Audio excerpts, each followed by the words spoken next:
maxaad samayn lahayd haddii laguu sheego carruurta maalin kasta la baafiyo in lagala baxo keliyaha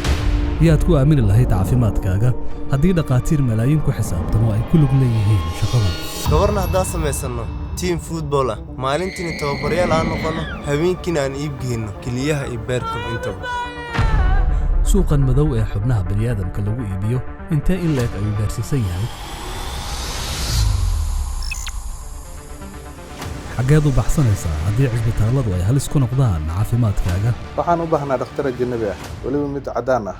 miya la hubaa dhaqaatiirtan ajaanibta inay dhaqaatiir saxa yihiin mise waa xeelad ay cisbitaalladu suuqa shaqada ku soo gelayaan caafimaad daro intee in leeg ayay bulshadeenna u geysan karaan